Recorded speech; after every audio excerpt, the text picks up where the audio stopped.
qu'est-ce que je fais, pourquoi je le fais, à quelle fin, comment je le fais. Tout ça nous ramène à ce questionnement sur les principes. Qu'est-ce qu'on fait en premier ? Une des choses à faire en premier, après avoir exploré librement, joué, interagi sans finalité définie, une des choses à faire en premier est de catégoriser, poser des jalons et définir les choses. Donc c'est la polarité qui permet d'équilibrer la libre exploration. Elle peut lui succéder en tant qu'étape sur une période de temps déterminée, mais l'idée à garder, c'est que ce sera dans tous les cas une altérité qui permettra de réguler les deux. Il faut l'opposer pour pouvoir naviguer, rééquilibrer, changer, compenser les biais, dérives et excès ou effets secondaires de n'importe quoi. La libre exploration sans contrainte d'un domaine, le jeu, la pure plaisir sans interrogation, sans définition, sans catégorisation est totalement nécessaire. Comme est nécessaire son opposé complémentaire de la définition, de la mentalisation, de la formalisation. Si je ne fais qu'explorer mais que je ne fais jamais de carte, je suis éternellement plongé dans l'instant présent, dans une redécouverte constante de l'instant présent, et j'oublie en permanence l'instant passé. Comme j'efface toute possibilité de l'instant futur. L'existence manifestée implique nécessairement la conscience au présent, mais aussi la durée. Et la durée dans ces deux formes de mémoire du passé et de mémoire du futur. Petites élaborations philosophiques qui ont des applications pratiques plus tard. Pour l'instant, on va revenir à Hébert et à ses grandes explorations des dérives du sport. Dans le milieu naturel, la forme du corps d'un animal est directement sculptée par la matrice de ses activités et du milieu. Ce que l'animal fait, dans quel milieu il le fait, sur quoi il le fait et par quoi il le fait, c'est ça qui va façonner sa forme. La même chose se retrouverait dans toutes les autres directions. Le milieu façonne les êtres qui façonnent le milieu, en façonnant les activités qui façonnent les outils qui façonnent le milieu, et ainsi de suite, en n'importe quel ordre. C'est le concept des matrices. On peut tirer un fil dans tous les sens et ça se répercute sur l'ensemble. Donc, la critique d'Hébert sur le sport, c'est qu'une spécialisation extrême des milieux, des finalités et des moyens génère une rupture du lien naturel entre l'être, l'action et le milieu dans lequel il est. La rupture de lien de l'activité au milieu, c'est la rupture de la pertinence. Des activités, par exemple, qui endommagent leur milieu. C'est extrêmement classique. Toute observation d'activités sportives de masse établies dans les forêts ou n'importe quel lieu perçu uniquement comme un théâtre, vide de toute existence propre, vide de toute intentionnalité propre. On projette là-dessus une activité, on rase tout ce qui passe à grands coups de course, de moto, de tout ce qu'on veut. Le lieu n'a aucune importance dans le cadre de la course. La rupture de lien entre la personne et le milieu, c'est la perte de rusticité. Un être n'est plus capable d'exister sans externalisation, donc sans outils externes qui se substituent ou qui amplifient ses capacités propres.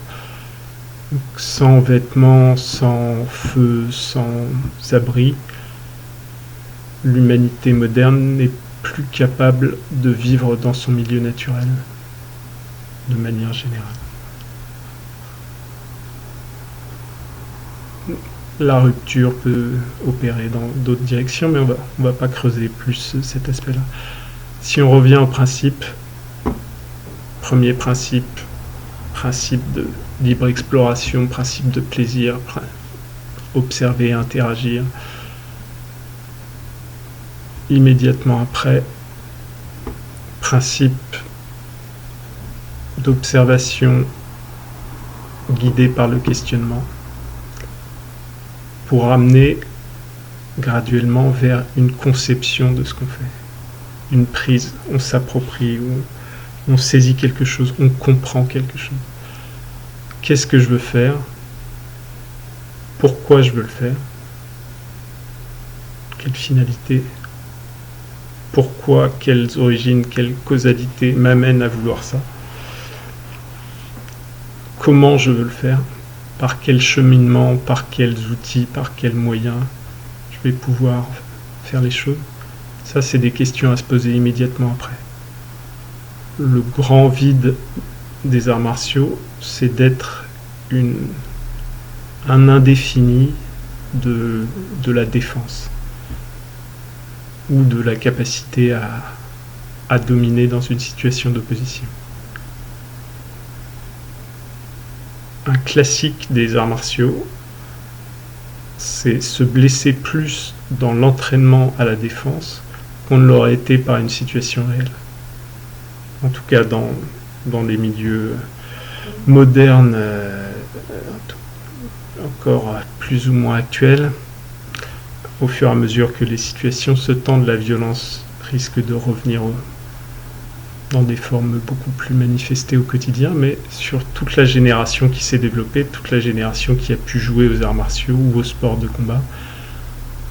Là, l'idée est de manifester une capacité à dominer dans une situation d'opposition, alors que le besoin réel n'est pas nécessairement flagrant, et dans un cadre de règles ou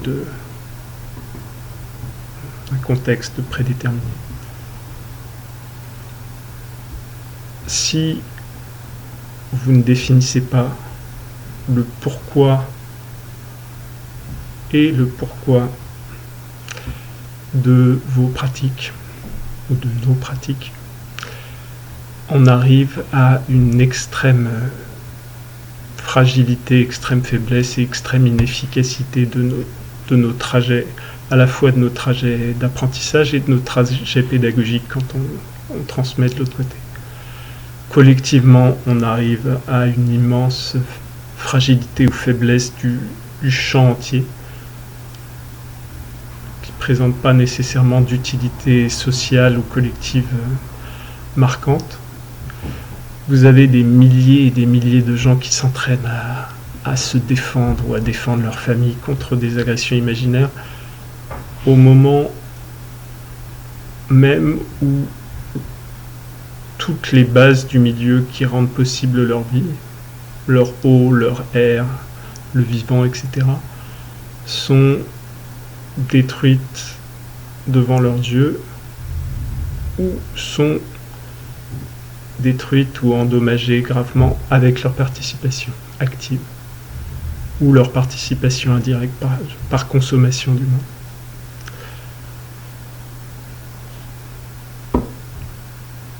Si on ne sait pas où on veut aller, il est très dur d'y arriver. Si on ne sait pas dans quelle direction on souhaite s'orienter, ce sera impossible d'avoir une évaluation de est-ce qu'on s'en approche, est-ce qu'on s'en éloigne. Vous tirez des flèches au hasard dans la forêt, en espérant atteindre une cible. Tant que vous n'avez pas déterminé la cible, il est impossible de savoir si vous approcher ou éloigner, et il est impossible de savoir si votre tir, votre capacité à vous en approcher de manière récurrente, elle-même s'améliore ou se détériore. Dans le cadre des arts martiaux, il est tout aussi facile de cumuler du trauma en s'entraînant à prendre des coups. Il est tout aussi facile de développer une mentalité ou une énergie d'agression qui génère la violence dans les interactions sociales. Il est tout aussi facile de faire ça que de réguler d'équilibrer les types de ressentis internes qui nous mènent vers les arts martiaux au départ. Le ressenti de sécurité n'est pas une réalité extérieure, c'est un ressenti. Vous pouvez être au milieu de guerres apocalyptiques et avoir un ressenti relatif de sécurité. Et vous pouvez être au milieu de sociétés relativement pacifiées et avoir un ressenti constant d'insécurité. L'approche de ces domaines-là va mener sur les différents pans des arts martiaux, notamment, ou de toute autre pratique d'ailleurs, notamment tout ce qu'on appelle la classification interne et externe. Traiter le problème de la sécurité à l'extérieur de moi, c'est chercher à prévenir, chercher à éliminer, chercher à contenir, maîtriser, surveiller les sources possibles de danger. Chercher à traiter le problème de sécurité à l'intérieur de moi, c'est chercher les blessures, les traumas, les mémoires ou les fragilités qui font que je me perçois comme menacé. Les insuffisances que je vois en moi et que je projette sur le monde. Les manières d'aborder même ces insuffisances perçues seront elles-mêmes de deux versions.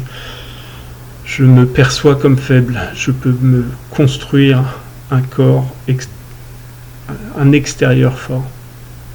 Mon corps sera une première étape de ressenti d'externalisation. C'est quelque chose que je peux observer, au moins toute une partie.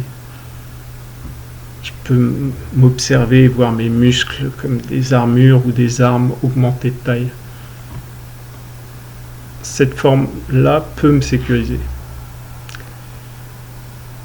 Je peux pratiquer des arts martiaux, des sports de combat et faire des randonnées, faire des combats, faire des compétitions et gagner. Et avoir l'impression de gagner en sécurité du fait d'être capable de l'emporter dans des situations d'opposition contre des adversaires de plus en plus forts. Pour autant, est-ce que ce gain externe règle les causes premières de mon sentiment d'insécurité? Pas du tout nécessairement. Et parfois, l'inverse, il est tout à fait possible que je creuse une ornière. Le jeu de la compétition est sans fin. Il y a toujours quelqu'un qui est plus haut que soi. Le fait d'avoir gagné contre des personnes ne veut pas dire que demain ils ne peuvent pas gagner contre nous, et surtout ne veut pas dire qu'un autre, même si on est un génie d'un domaine, on est juste en train d'attendre le prochain génie qui va nous supplanter. Cette narration-là, qui est portée beaucoup par les arts martiaux, et par tout le champ culturel qui s'est créé autour, tous les films. Donc cette narration-là nourrit ce qu'elle cherche à contrer. Si ma définition de ce que c'est d'être un humain, c'est d'être le meilleur, d'être invaincu, invincible, il me faut des combats pour percevoir cette invincibilité. Si je domine assez pour que je propage cette narration, alors la narration des autres devient, pour pouvoir exister eux-mêmes, et se valoriser une nécessité de me mettre à terre. C'est l'opposé de la narration des pisteurs bushmen qui, une fois identifiés par des scientifiques comme étant les meilleurs dans leur domaine, arrêtent complètement de le pratiquer, ou arrêtent complètement de mener la pratique. Ils arrêtent complètement de mener la pratique parce que, pour eux, s'ils sont les meilleurs, ça veut dire que s'ils meurent, il y a un champ de compétences qui se réduit d'un coup dans leur culture, dans leur village, dans leur tribu. Et leur priorité passe du fait de pratiquer quelque chose au fait de transmettre ce qu'ils ont à d'autres.